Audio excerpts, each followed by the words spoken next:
A big hello auto sales professionals, my name is Miss Sophia, I am a virtual assistant to CTM your Joseph SFNG. This is indeed an honor for me to present this July 20201 real estate selling professional newsletter. Really. Jokes aside, to kickstart this newsletter we have 4 exciting news to share with you. Alright. Although it more than 1 year of living with COVID-19 disease, we should rejoice and be happy.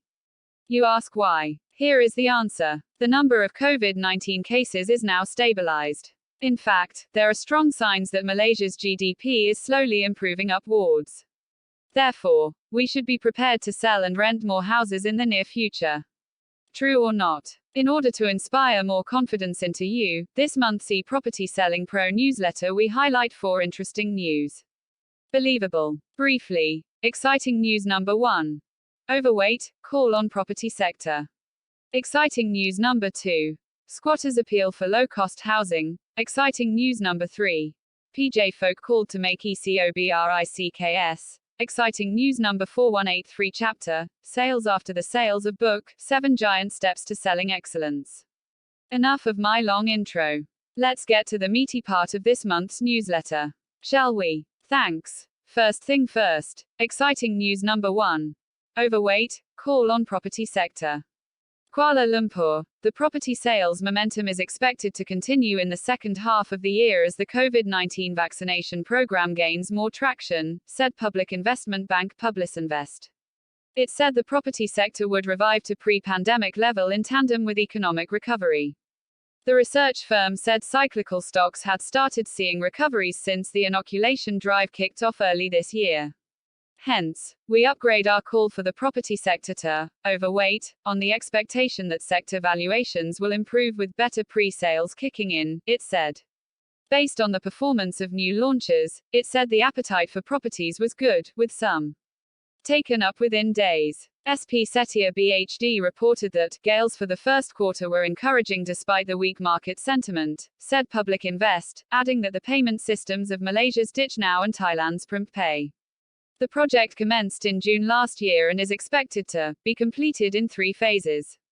Bank Negara Deputy Governor Datuk Abdul Rashid Gaffo said the linkage would enhance the efficiency and convenience of cross-border payments between both countries by providing users with faster, cheaper, and more inclusive payment arrangements. This will give more options for consumers and merchants in the property market. Source The Star, the 17th of June 2021. Next up, exciting news number 2. Squatters appeal for low-cost housing. Kuala Lumpur's Jalan Tebing Selatan squatters in Jinjang Utara, Kepong are appealing to the authorities to build a low-cost apartment for them to move into. They said the settlement that had existed for over 60 years was no longer conducive to live in. There are about 100 houses in the area, including a small number of food stalls and shops. Kepong Community Service Centre head Yi Po Ping, who spoke on the squatters' behalf, said there was no proper road in the squatter area, forcing them to park their vehicles on the main road. The surrounding drainage ones also clogged with rubbish, he said. A visit by Star Metro found the houses, largely made of wood and zincs, located close together. Narrow dirt roads connecting the houses were dotted with puddles and lined with shrubs and undergrowth. Yi has forwarded their appeal to Federal Territories Minister Tan Sri Anwar Musa and Kuala Lumpur Mayor Datuk Seri Mahadi Che Ngah. He proposed for a public-private partnership between the Ministry, Kuala Lumpur City Hall DBKL, and developers to study the proposal for alternative housing. The government should provide comfortable housing for these squatters. They must not be left behind, he said. DBKL, in a letter dated June 1 to Yi, said the matter was forwarded to its Economic Planning and Development Department for further action. Source The Star, the 28th of June 2021. Next, exciting news number 3. PJ folk called to make ECOBRICKS. Petaling Jaya City Council (MBP) is calling on city denizens to create 10,000 eco-bricks to be turned into building blocks for a new recycling centre at Complex C in Section 52. Under a buyback scheme, the local council will pay Rm1 for each 500 grams eco-brick that is created from 1.5-litre bottles. MBPJ Deputy President Sharapa Mahani Syed Ali said the pilot project was in conjunction with MBSJ's 15th anniversary since it was declared a city. From 2006, we have been working towards becoming a sustainable city by 2030, with a focus on several fields including environment, circular economy and good governance. This program is one of the ways we hope to involve residents and get them to participate in the development of the city, she said during the virtual launch of the Eco-Brick Making for Value Creating program. During the event, Impact Revolution Enterprise Program Director Mod Faisal Abdurrani guided participants on how to make their own eco-bricks. Eco-bricks are plastic bottles packed tightly with clean and dry, non-biodegradable waste. These bottles can then be used as building materials to create walls or outdoor furniture. These bricks are essentially made using plastic bottles that cannot be recycled. He said while this should not be seen as a way of using more plastics, it could act as a deterrent in the long run. As you accumulate all the plastic that is used daily to be used in making the bricks, it can become an indicator of our plastic usage, he pointed out. Also present during the launch was Petalingjaya Solid Waste Management and Public Cleansing Department Director Li Xian. Source The Star, the 30th of June 2021. Exciting news number 4. Free Chapter 8 on Sales After the Sales of Book, 7 Giant Steps to Selling Excellence. This chapter will be presented by my colleague Miss Teresa. Alright. By the way, before I leave the rest of the presentation to Miss Teresa, may I bid you goodbye. From yours truly, Miss Sophia.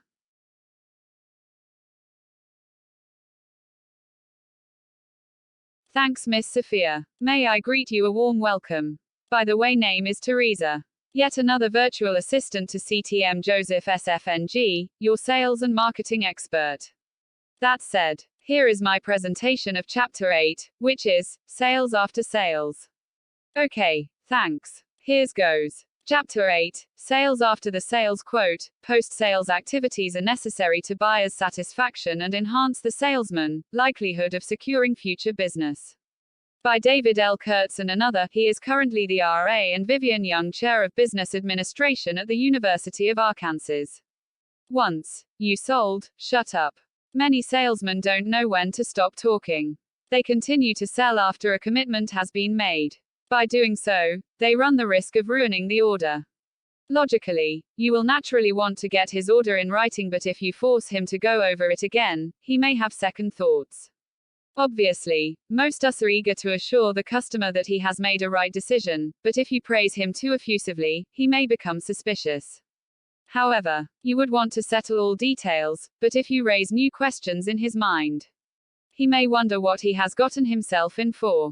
Be aware of the fact that you should not display too much happiness, to the extent that your customer may conclude that you have managed to get the better of him, that you are making too much out of the deal. The super salesperson knows that, once you have made the sale, it pays to shut up. If the prospect indicates halfway through your presentation that he is willing to buy, don't sell any more. More talk may simply trigger more objections. Don't say anything which could just possibly jeopardize your customer's commitment. If you must keep talking, change the subject. Discuss the weather, golf, football, music, or anything but the business you have just concluded. The second area that you must be aware of is that you must always ask the customer or non-customer for referrals to other people. Your best sources of new prospects are always people whom they have bought from. After you have completed the sales interview successfully, every single salesperson has the experience that where they have asked for the referral from someone who may not even bought anything who later became the very best customer. So professional salespeople always ask every customer if they can give them 2 or 3 names of other people who may be interested in his product or services. Always ask for 2 or 3 because the person will always choose to give you 2. This is an alternative close applied to get referrals. And then ask them whether you can have their phone numbers. Always these people, when they give you referrals, they will give the names of the people that they know fairly well. And they almost always have their phone numbers handy. When they have given you the phone number, ask them again which one of these 2 you think I should call first.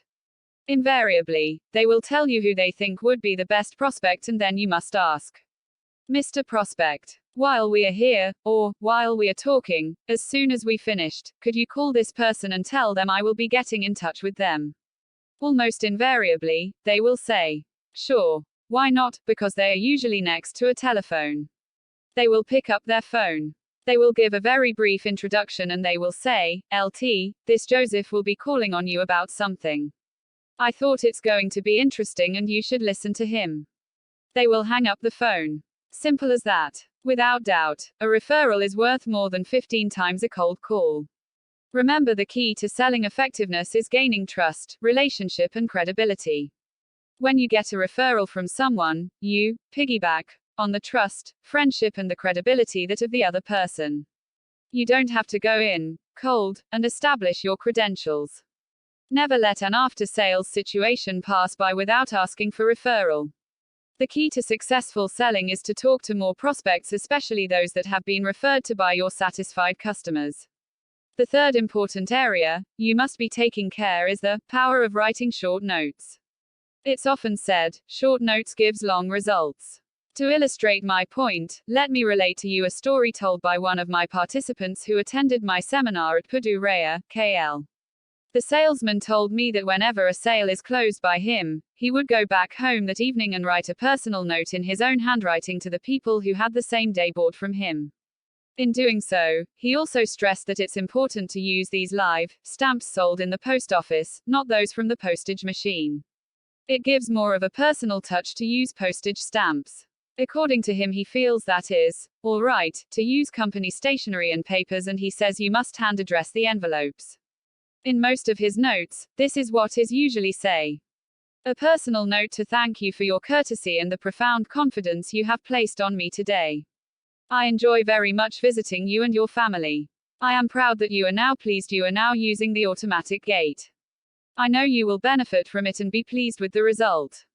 I'll be in touch with you in the future to see whether I can be of additional service. In the meantime, if require assistance of any kind, please feel free to contact me. Thank you. George Lee. This letter, new or note, I agree, will paint a lot PF pictures, and it gives a customer a "we care for you" attitude and an assurance that he did the right thing. Let us examine this note carefully, phase by phase. Thank you for your courtesy. I enjoyed visiting. I am proud of you. You will benefit and be pleased. I shall be in touch if you need or want assistance. I believe that Mr. Lee is trying to get the message to his customer that he is a man of reliable character who can be of assistance and who is in fact a friend and a good guy. That is the feeling that we should leave with the new customer that we have just finished dealing with. The last and not the least to is, remember, even the salesman does not close the deal, he or she must nevertheless leave with a happy face. It assures the salesperson to have a positive welcome the next time he visits the prospective buyer. This chapter would not be completed if no advice is given to a salesperson who has been rejected by a prospect. The departure from the prospect when no sale is made can be disheartening. As always stressed in many of my workshops, these are the following things a professional salesman must think and do. Believe me, as a general rule, the attitude of a competent salesperson who has lost the sale should be no different from that of the successful person. I must admit, it is easier to preach than do, for it takes a good and well-adjusted salesperson to smile and act friendly after trying many times to make an unyielding person to see the salesperson point of view. It must be done. During the course of my workshop, one successful and dynamic salesperson related this incident to me. He told me quite frankly that after one unsuccessful call on a prospect, he called again a second time on the same prospect. The buyer admitted saying, "Do you know you are the first salesperson who ever went away without an order and who actually thanked me for the time I gave him." In fact, the buyer said that he already sold him these goods when you were here before.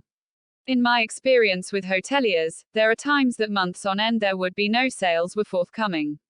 This does happen even when I visited the many hotels in the city after several visits. It would be wise to adopt a positive attitude even when several visits have resulted in no sales. Therefore, in order to be any successful salesperson facing this situation, there are 3 attitudes a salesperson must avoid. He should avoid scorn, anger, and inferiority. A third-rate salesperson who has failed to sell a car may shun the prospect who had too little taste or the means to buy. The salesman may be angry and show it. Lastly, he may feel so defeated that he assumes an air of sorrow, which I believe is almost equally bad. It's hard to remain pleasant in face of a turndown, yet you must show a cheerful one, for right there a new sale may be started at the future date. When the turndown is received in the outer office, it is even harder to take without emotional pain, but this, too, must be overcome. It does not even pay to let the prospect's staff see that you have been humiliated in any way.